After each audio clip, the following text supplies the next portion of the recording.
In this video, we're going to take a look at how to mirror selected objects. So you can see I've got an object to mirror here. So let's go over to our mirror selected objects tool. So in this form, we have a couple of different options. So let's have a look at what they do. So with my object selected, if I click right, you can see it mirrors it over to the right.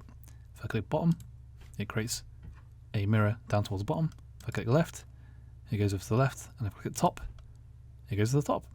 Now, crucially, if I click this option here to create a mirrored copy, you can see if I click right, bottom, left, it now creates a full shape. I'll of course have to join these vectors up to make sure that they're all one continuous shape, but you can see how this is quite a powerful tool because it can allow you to make some really interesting shapes and objects using this tool. I'm just going to Control Z that so we can have a look at some other options in this form. So I'm just going to turn off the create mirror copy option. Now with my object selected, I can use this option here to flip horizontal. So what does that do?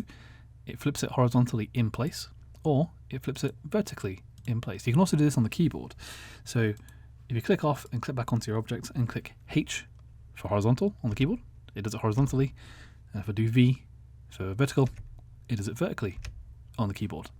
And there's also this option here to flip about job center.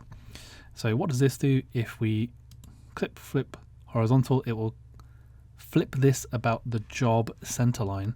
If I do it vertically, it will again do it across the horizontal center line of your worksheet.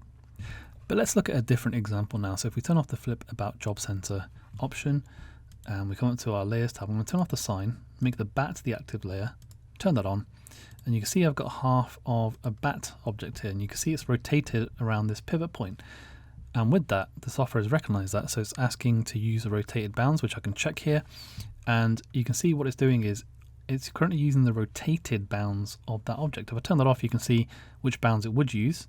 And if I turn that back on, you can see it's using the rotated bounds, which I want to keep at the moment. So for my transform objects, obviously I can edit this vector if I need to, but I can also drag it this way as well to rotate it using the transform tools. But right now I'm happy with where it is because I want to have this angular bat to mirror. So with that selected, if I hold Shift and click this line, you'll notice I now get to have this option, which is flip about line. So what does this do? If I click it, you will see that it will create or mirror the bat to the other side of the line. So if I now choose this option with the create a mirror copy and then select that line again, if I flip about line, you can see I've now created a full bat. All I have to do is just join that up with the join tool, and you can see how quite powerful that is, because if you have, let's say, only half an object, or you want to quickly make a bunch of different objects, you can do so by using this quite powerful tool here to flip about line to create some very exciting looking objects.